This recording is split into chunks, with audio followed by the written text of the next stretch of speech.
संभल के राय शक्ति इलाके के अंदर इस वक्त संभल पुलिस साथ ही बिजली विभाग छापेमारी कर रहा है। राय शक्ति इलाके के अंदर एक घर में मौजूद है जहां पर प्रॉपर बिजली की चोरी की जा रही थी। आसिफ नाम के शख्स का घर है। आप देखिए, जो तार से चोरी की जा रही थी उसको इस वक्त बिजली विभाग के लोग काट रहे हैं।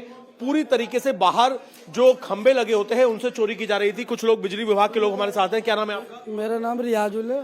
मैं राय शक्ति बिजली घर पे था। अब मेरा ट्रांसफर संभल बिजली घर कर दिया गया था। हम पिछली बार मॉर्निंग रेट हुई थी चेक इन में, इनका मीटर जा चुका था। उसके बाद इन्होंने डायरेक्ट केबल डालकर चोरी करते हैं डायरेक्ट। अच्छा, ये बताइए जरा, आप मेरे साथ यहाँ पर आइए बालकनी में और समझाइए कि किस तरीके से चोरी हो रही थी। हाँ, ये जो पोल है, ये इस आपको सामने ये खंबा नजर आ रहा है, बिजली का खंबा, वहां पर डायरेक्ट तार डाली जाती थी और तार डाल के इस पूरी बिल्डिंग के अंदर बिजली की चोरी चलाई जा रही थी। ये देखिए, कुंडे बना के डाल के चलाते हैं खुद। इनका मीटर जा चुका है पहले। हाँ। बिजली चोरी में ही जा चुका है। अच्छा, ये कुंडे बनाकर आप देखिए। तो ये देखिए, इस तरीके से तार के कुंडे बना के उनको ये जो खंबा है वहां पर लगाया जाता था और इनका मीटर जा चुका है। बिल्डिंग की चोरी की जाती थी। और पहले भी जो आसिफ नाम का शख्स है, जो कि इस घर का मालिक है, उनके मीटर को बिजली विभाग ले जा चुका है चोरी के आरोप में। लेकिन उसके बावजूद यहाँ पर कटिया डालकर चोरी की जा रही थी।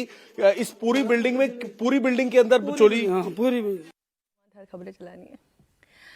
अब संभल में जिस घर में एक्शन हुआ वहां पहले भी बिजली की चोरी के आरोप में एक्शन हो चुका है, लेकिन इसके बावजूद धड़ल्ले से बिजली चोरी हो रही थी। घर में चोरी की बिजली से ही हीटर चल रहा है, गर्मी है तो एसी चल रहे हैं, गर्मी है तो कूलर चल रहे हैं, सर्दी है तो गीजर चलाओ, हीटर चलाओ, जो चलाओ, सब कुछ इसी चोरी की बिजली से हो रहा था।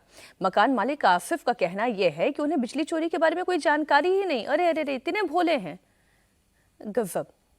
पर इस घर के अंदर पुलिस ने छापा मारा है कि बिजली चोरी की जा रही है। बाहर बिजली के खंभों से चोरी करके खुलेआम यहाँ बिजली चलाई जा रही है।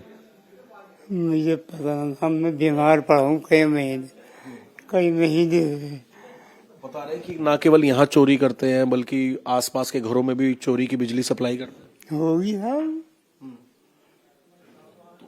आपके बेटे करते हैं, आपको कोई जानकारी नहीं है?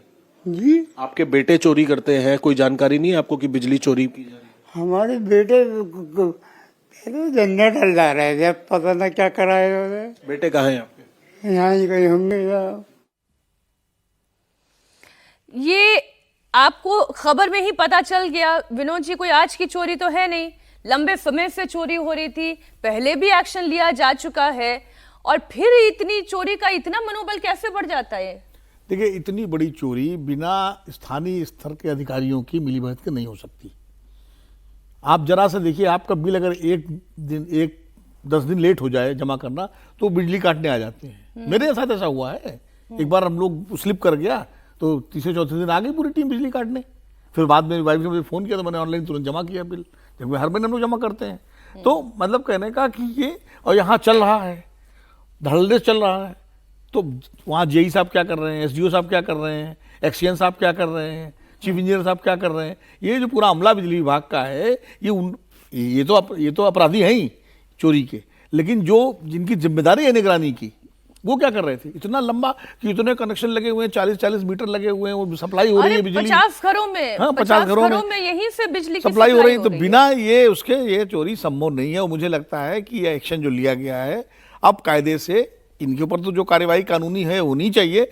जो चेन है पूरी, जो अधिकारी अब तक पोस्ट रहे हैं वहां पर, उन पर भी जिम्मेदारी तय होनी चाहिए। अच्छा, योगी सिर्फ बिजली चोरी पर ही एक्शन नहीं ले रहे हैं, बल्कि उन्होंने पब्लिक सेफ्टी के लिए भी एक अलर्ट जारी किया है। योगी की एक नई पाती है, वो भी आपको बता दें। योगी ने यूपी के लोगों को एक चिट्ठी लिखी है। इसमें उन्होंने लोगों को डिजिटल अरेस्ट को लेकर सावधान किया है। योगी ने कहा है कि डिजिटल अरेस्ट जैसे कोई चीज नहीं होती। पुलिस या कोई सरकारी एजेंसी वीडियो कॉल या व्हाट्सएप के जरिए अरेस्ट नहीं करती है, ना ही वो पैसे मांगती है। इसलिए सोशल मीडिया का इस्तेमाल करके आपको अब सावधान रहना चाहिए, क्योंकि सर ये तो अजीत जी इतनी खबरें आ चुकी हैं डिजिटल अरेस्ट को लेकर। कुछ दिनों पहले की एक खबर है, एक रिटायर्ड शिक्षिका अपने करोड़ों की संपत्ति स्वाहा करने जा रही थी इसी डिजिटल अरेस्ट के चलते, लेकिन वो तो बैंक मैनेजर का दिमाग रहा, उसकी चतुरता रही कि उन्होंने उसे बचा लिया। नहीं देखिए, सावधान और सतर्क, हाँ, चाहे ये- कटियाबाज है चाहे बिल्कुल। डिजिटल और ये अरेस्ट डिजिटल अरेस्ट को लेकर के सरकार बहुत एक्टिव है, भारत सरकार की तरफ से और डिपार्टमेंट ऑफ टेलीकम्युनिकेशन RBI की की तरफ तरफ से, आरबीआई की तरफ से, साइबर फ्रॉड डिवीजन है उसकी तरफ से बार बार लोगों को अपील की जा रही है। आप एफएम रेडियो पर सुनिए, अखबारों में देखिए, अब मुख्यमंत्री ने स्वयं लिख करके इसका मतलब कि ये एक बड़े खतरे के तौर पर उसको अंडरलाइन किया जा रहा है।